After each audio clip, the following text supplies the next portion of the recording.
Thank you, Victor, and thank you, colleagues, for being here. Can you share? Can you see my screen, Victor? Yes, but we can. You have to put it in presentation mode.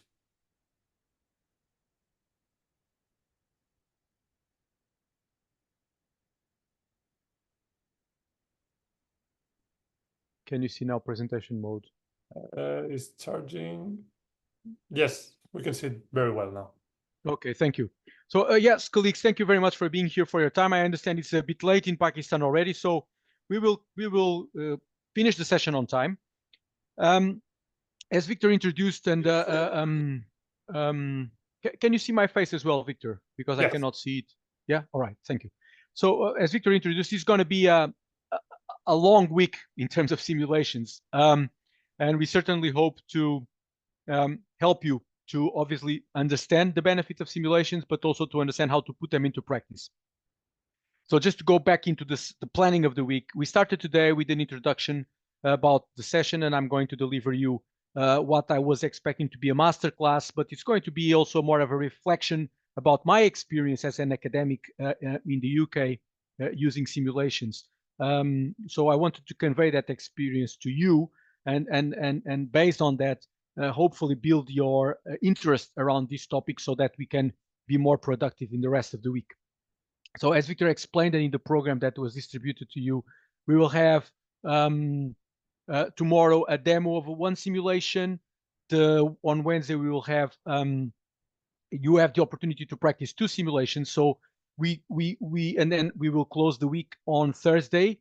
And after that, for those of you who want to obtain the CPD, you will have to complete another set of activities that we will introduce to you on Thursday. So the goal of this week is to give you a good understanding about what simulations can do for you as a teacher, but also what they can do for your students, but not just tell you a story, but we also want you to learn. And the best way is to learn by doing. So that's why we have designed the program to be a bit light at the start. So introduction, tomorrow overview of a simulation, but you will get hands-on in the simulation on Wednesday. And then we will have to do some homework in order for you to be assessed to get the CPD accreditation. So 2 important notes, because it's also some themes that have been recurring today in the chat. 2 important notes. This has no cost for you, so no one will have to pay anything. So those of you who will conclude the training session by obviously attending the sessions this week and completing the assessments that we have designed for you, don't be very concerned about. They're not going to be very difficult assessments, but you have to complete a set of assessments towards the end of next week.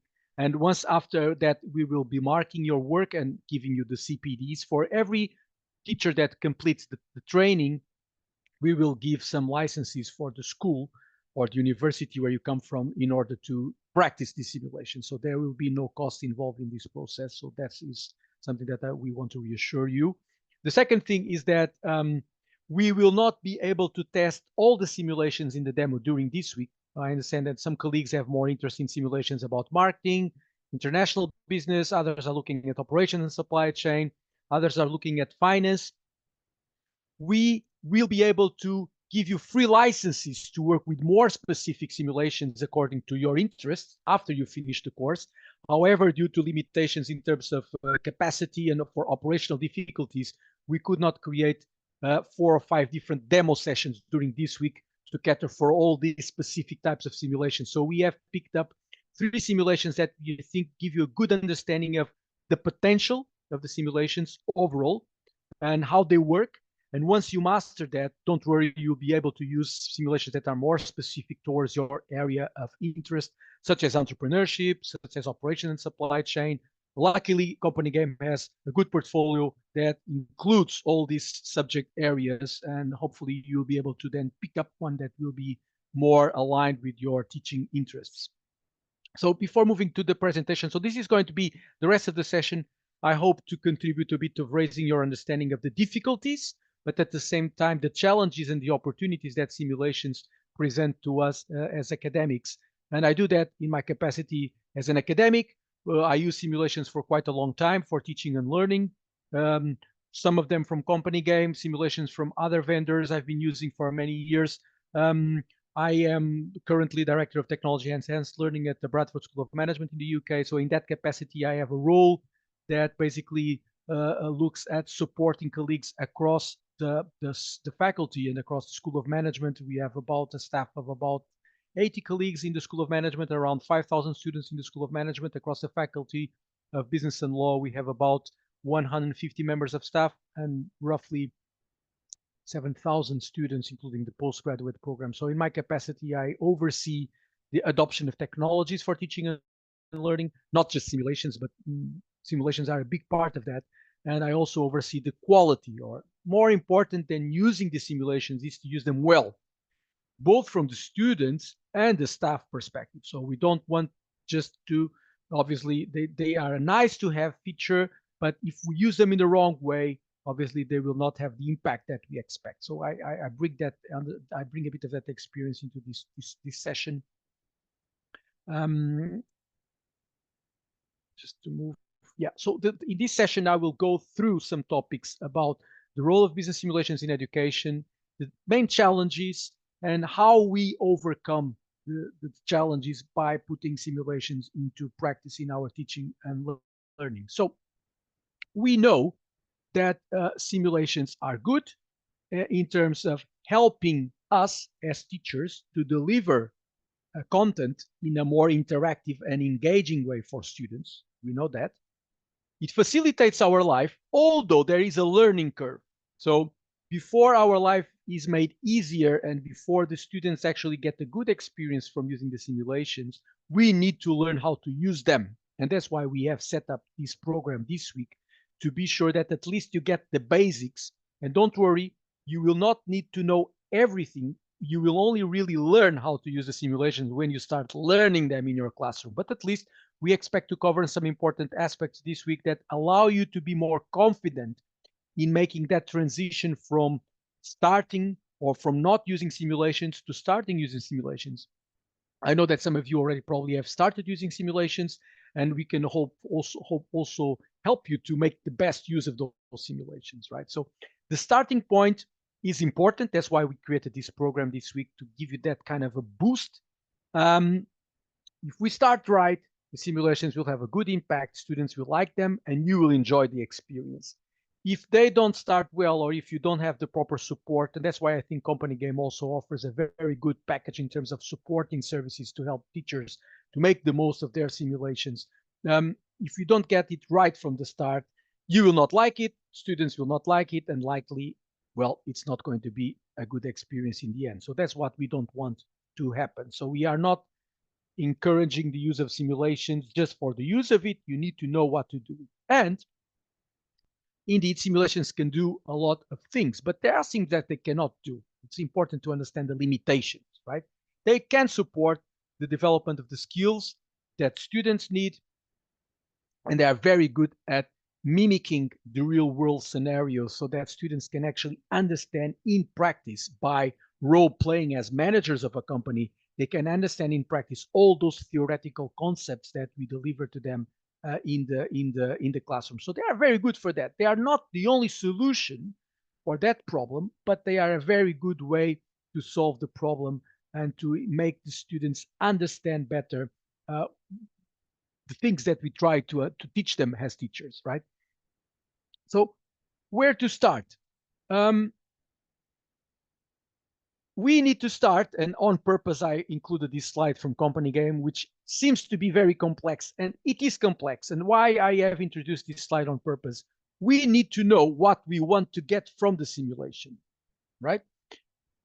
You will see that the gameplay of the simulations, the way they can use it in class, is similar across different types of simulations. And this slide shows that there are different subjects of simulations on the left side. So, for example, ranging from business strategy, marketing, sales, finance and banking, entrepreneurship, business transformation, hospitality, sustainability, and across the columns, you have level 4, 5, 6, basically simulations that are aimed at undergrad students, year 1, 2, and 3. In the UK, the system is 3 years of undergraduate studies, and the level 7 mostly for master students or advanced or end of the or last year students in the undergrad courses.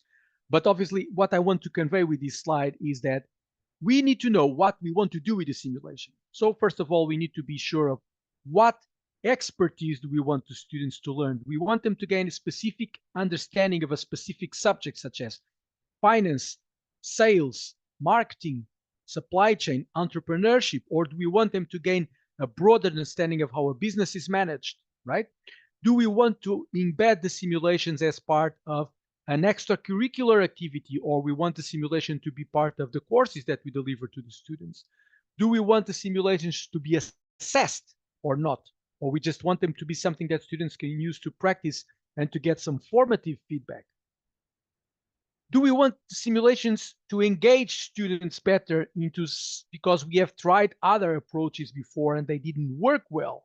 It's also very important to understand what potential issues we have in our programs and in our modules that we may fix and how simulations may help to fix it or not, right? It's important. Not every problem we have in the classroom regarding student engagement, progression, retention can be addressed effectively with simulation. So we need to be very critical about what we want to do with the simulation, how long, how much time we have to do it. And I would say, as Victor suggested, start slowly, start simple, learn, implement it in 1 year, learn from it, get the feedback from the students, and in the next year, repeat it, but try to go in more depth or try to make it in a different way. So this is not a textbook in the sense that if you do things in one way with simulations, you have to do it always that way. No, we decide what to do as teachers, and then we master the pedagogy of simulations to fit what we need. So this is an important message that I would like you to retain. Use simulations to fit your needs. Don't let the simulations change the things that you want to do, right? Which sometimes is an error that we make. We adopt our teaching style to fit what the simulation can do, and we forget that that's not the point. The point is that we must make the simulation work, but work for us and work for our objectives as teachers. That's a very important point.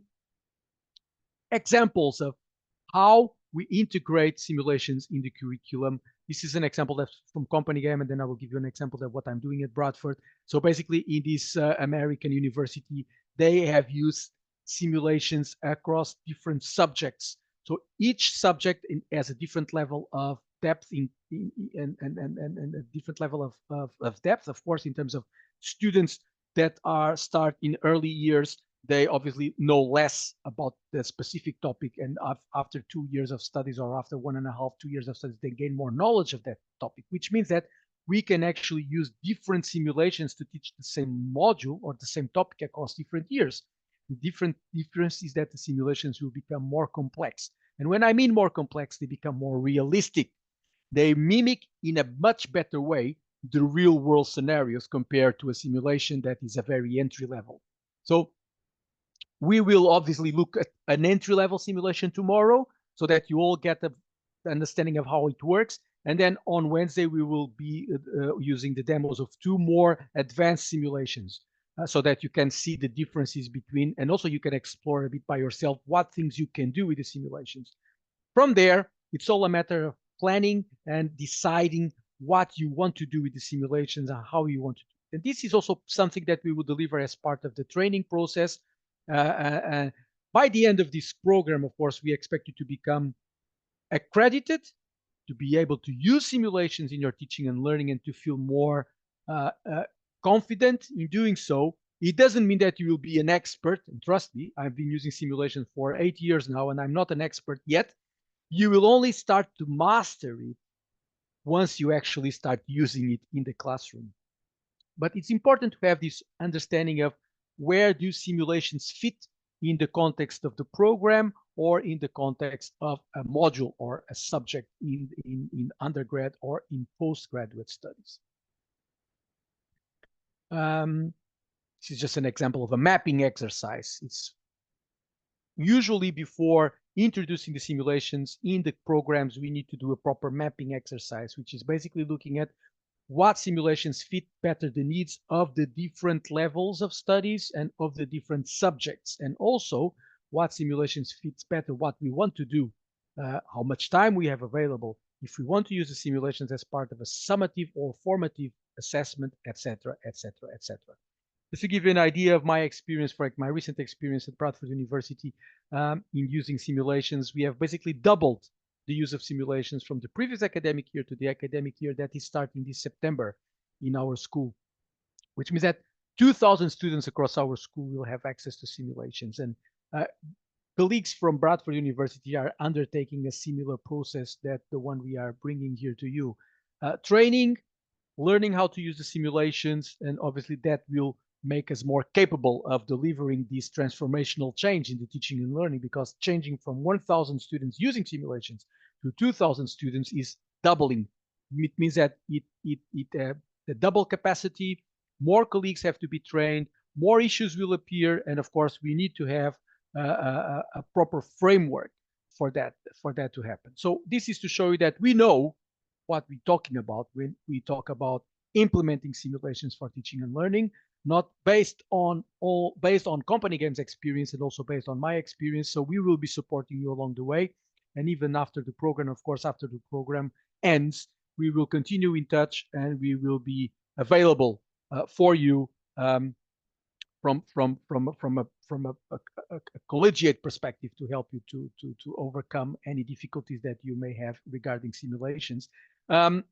Also, not entirely related to what I'm explaining here, but also important to bear in mind that there are publishing opportunities in this area. So if you are into teaching and research, simulations offer a good ground for collecting data that you could potentially look at publishing in a journal, in a paper, in an academic journal. So if that is something that is interest of you, I will be in touch with you towards the end of this course to get in touch, and basically we can work on some projects, research projects that could come from the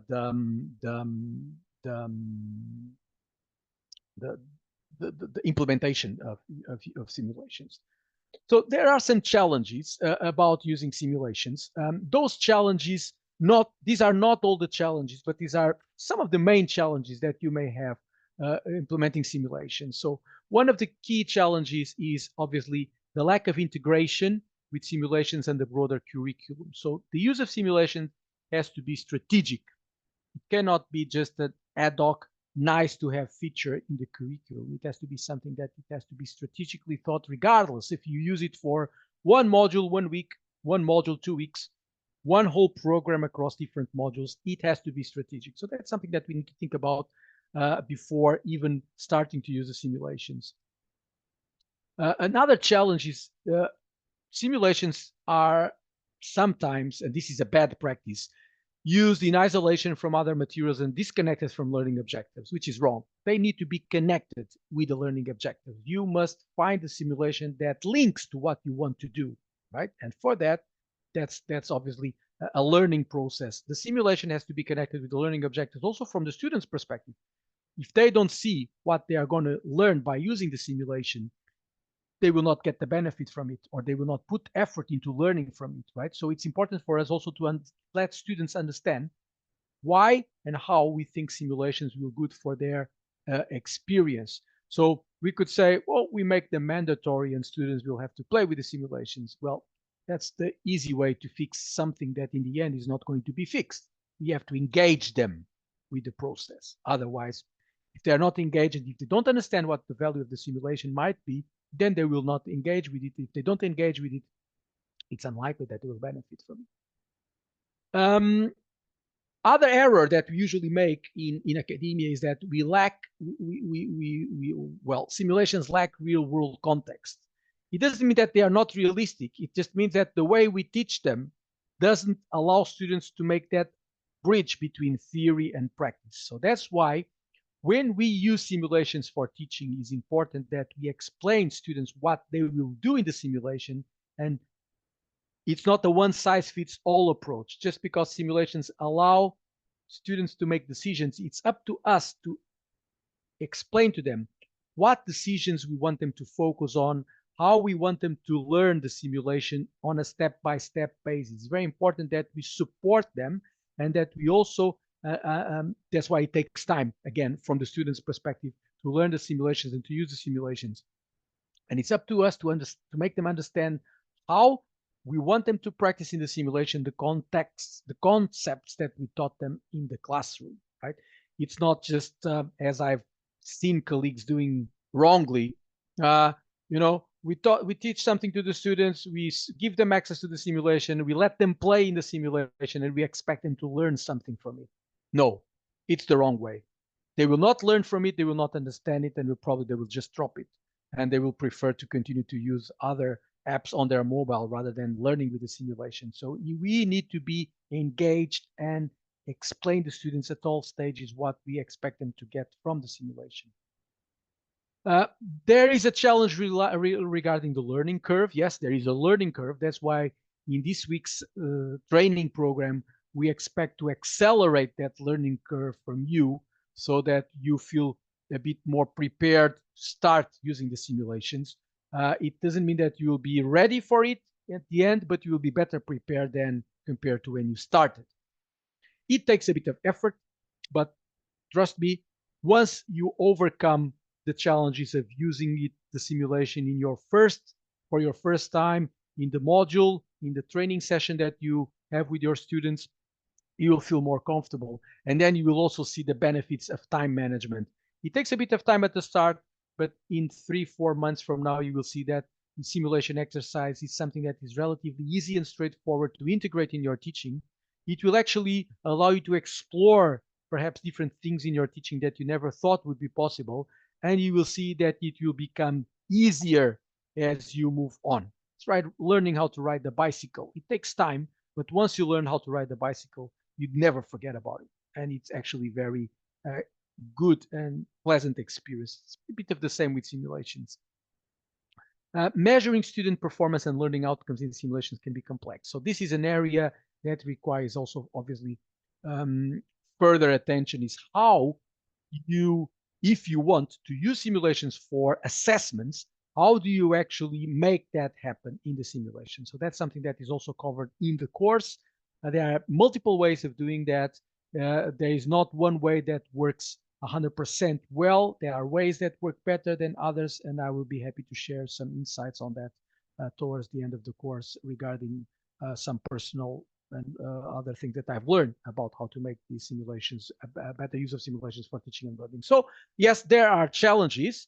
This is by no means an easy area to enter in the sense that it requires some effort from you as teacher, and it will require some effort from the students. But most of the effort is required from the teachers. If we do things well, if we plan things well, if we provide the proper support to students, you will see they will have a good experience, and simulations will actually be a great way for them to develop their skills and also develop their understanding about the business, the different business subject areas that we teach in business schools. So simulations obviously will allow a dynamic interaction, adaptive learning experience, allowing students to experience with different decisions and see immediate consequences, so as if they were managing a real business or making real business decisions. This is really good for them. They are broadly applicable across different industries, different scenarios, different complexities, depending on what we want students to achieve. And they obviously do it in a very effective and efficient way. So there are challenges, but the benefits are, I would say, according to my experience, very, very, very worthwhile. Now, how do we do it?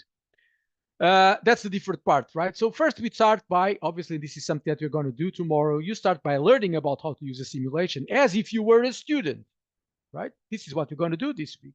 You are going to play with simulations. You need to learn how to play with them so that you can understand what students see. And obviously at the same time, that's the flip side of the coin, you will see what teachers see. So you will need to learn how to play with the simulations. That's what we're going to do for the next 2 days. And after you learn how to use them, you will be much better positioned to understand what students see from it and how you as a teacher can direct them and make the most of it for teaching and learning. It would not work the other way around, right? It's impossible to learn how to ride a bicycle if you don't know how to ride a bicycle. Even though you could have written several papers about riding bicycles, you need to test it to be able to explain. Simulations is exactly the same thing. You cannot teach someone to use simulations without trying the simulations. So that's why we put so much effort and focus in this week around the training and experimentation as if you were a student. Our methodology is divided in three major steps. So the know-how to use the simulation, which is what we expect to cover during this week. The understanding, the practice of using simulation, which is something that we've also covered this week. And then the growth stage, which is basically helping you to reflect on what you have learned this week, do some sort of a homework assessments, which you'll have to finish in order to get your CP, continuing professional development accreditation. But more than the accreditation is to get you ready to be able to implement simulations in the classroom. And interestingly, this is also the stages that students go through when they use the simulations, right? They need to learn about the basics of the simulation. But it's always good practice to get them to play with it in a demo environment where the decisions can be reversed. They can basically test and see what happens if they do this and what happens if they do that before allowing them to make a more serious use of the simulation, such as, for example, competing against each other as if they were competing in the real market, working in the simulation towards an assessment, and from there, incentivize them to reflect on how and what they have learned with the simulation. So the cycle is very similar to the learning cycle model that we have in higher education, in education in general. So you need to know about the subject before you understand about it, before you can learn from it and basically reflect and take it from there towards the next kind of interaction in the process. We are going to explore the know and the understanding this week, and hopefully help you to reflect a bit about the week's learning process, so that you can take the next step in your understanding and your process of using simulations. Practical example to give you a bit of ideas about what we're going to cover for the next few days. Let's example. This is just an example of a marketing subject. We could transpose this example to any other operation, supply chain, finance management, international business, entrepreneurship, etc. This is just an example for you to see how I could translate. For example, I need to teach. I teach students aspects of market research in the module called Principles of Marketing. This is an undergraduate module for first-year students, and I teach them about marketing research. So how do I use the simulation to allow them to understand market research? So of course, they have some lectures where they understand the principles of market research, how to conduct the market research.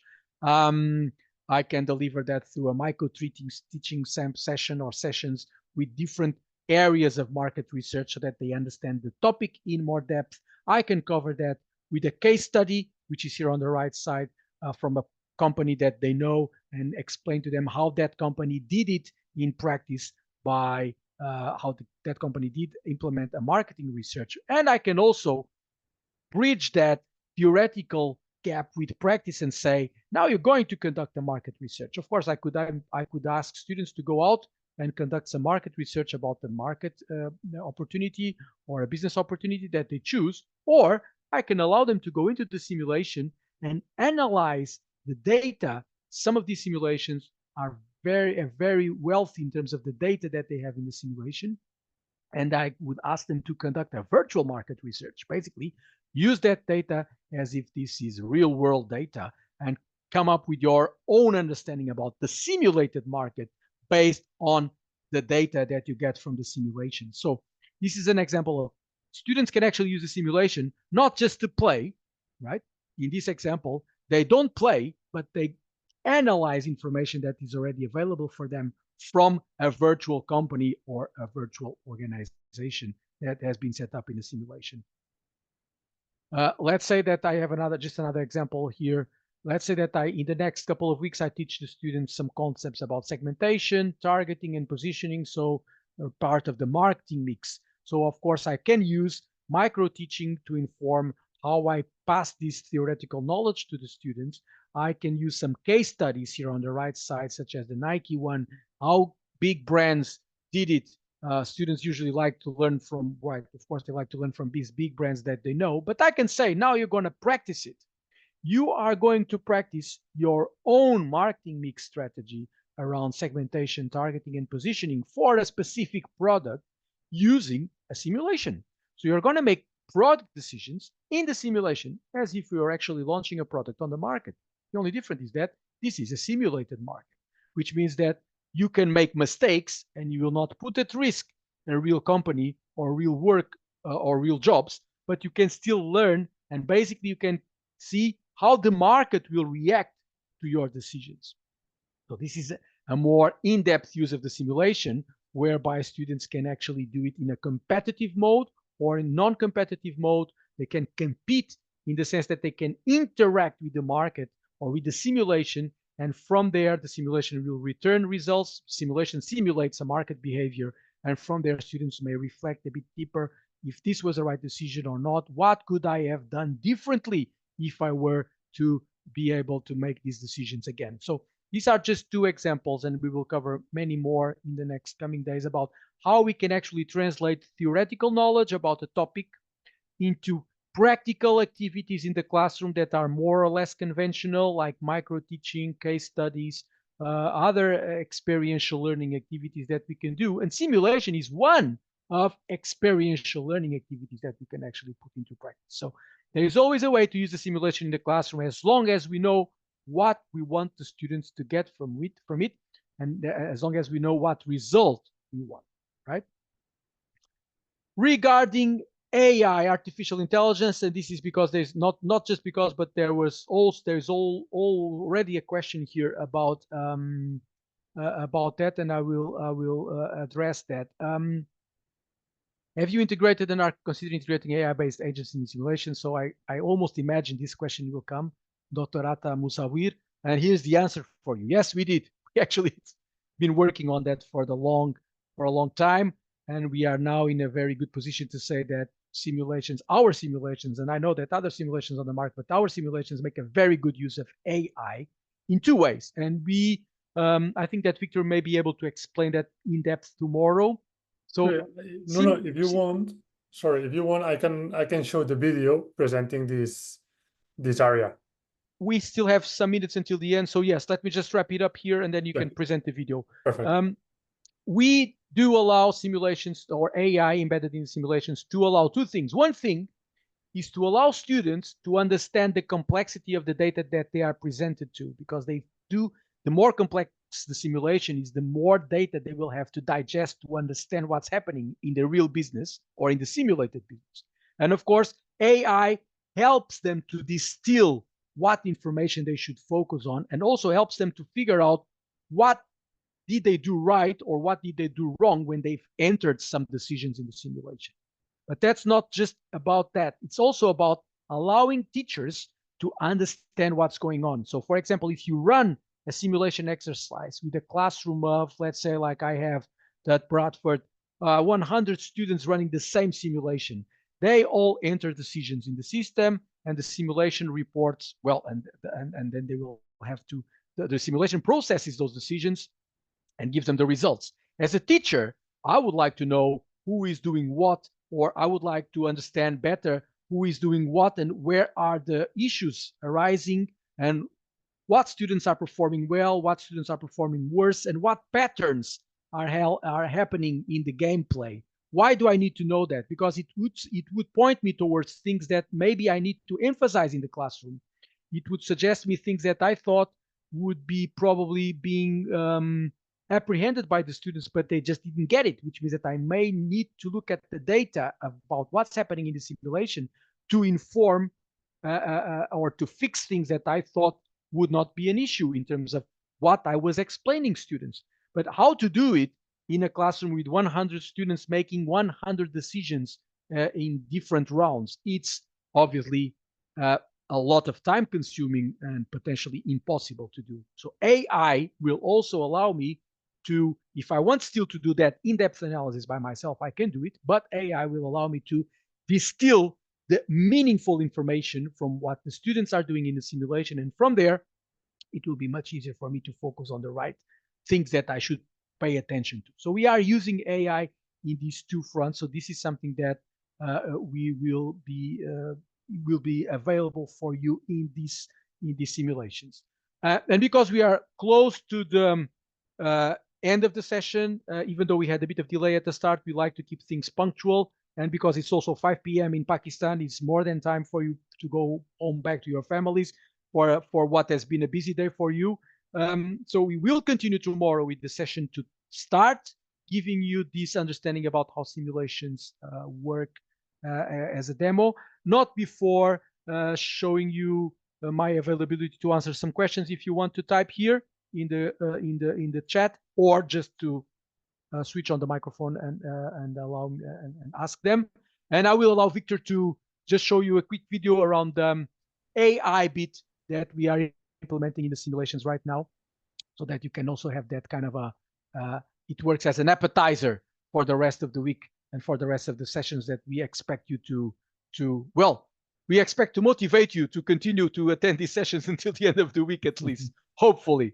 That's our major goal, is that you will be at least in a more advanced stage of readiness for using simulations than you are today. This is the video that, Victor, please. I'm the avatar of Alberto Marin, CEO of CompanyGame. Today, I want to talk to you about how we are incorporating artificial intelligence into our processes to offer an even richer and more effective learning experience. One of the most exciting innovations we have implemented is an AI-generated report for professors. This report provides a detailed summary of the simulation results for each participating company and the most relevant areas. We will use an example based on the simulator Energy & Co., a basic level simulator, which purpose is to strengthen the basic concepts of the company and the interrelation between the areas of the company. The IA has performed a strategic analysis of the last years of the simulation based on the key management areas planned for the company, which are price, promotion, production, distribution, and production. In this simulation, 6 companies have been competing in the market. In the tables shown, you can see how they performed through the 4-year period of the simulation. Furthermore, the AI will make a summary of the performance of each company, as we can see in the next example. With this report, professors can significantly reduce the time they spend analyzing results.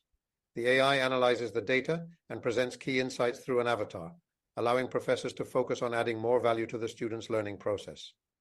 Additionally, we find a section for each individual company composed of a description of the key operating areas and advices on how to improve in each key area. AI not only helps the teacher in working with the simulator, it is also a support for other processes of evaluation and analysis of massive data that currently take a lot of time. The other line in which we are utilizing AI is through a consultant avatar that advises students during the simulation.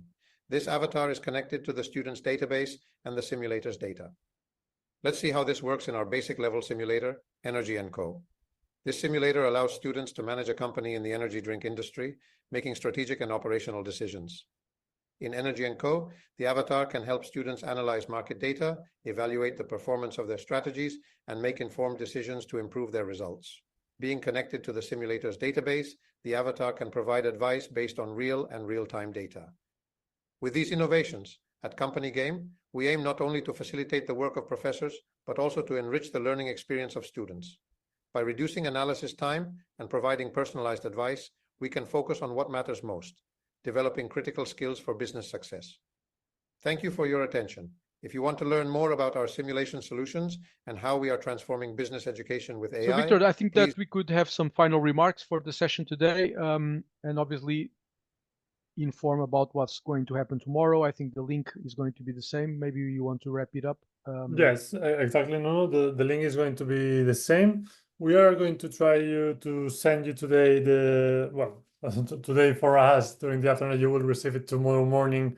Your passwords that will let you get to the simulator, and also we are going to load the presentation and some other documents so you can take all this information for you, and if you want to watch it again, or maybe because you get in a little bit lately, so you will get all in our platform. Okay, so I will send you this password. So tomorrow we will begin introducing this platform, and also with the login of the simulators. Okay, so just for tomorrow, get to know that we are going to try to use at least 2 simulators. Okay, to one of the easiest simulators. Okay, and you are going to compete against the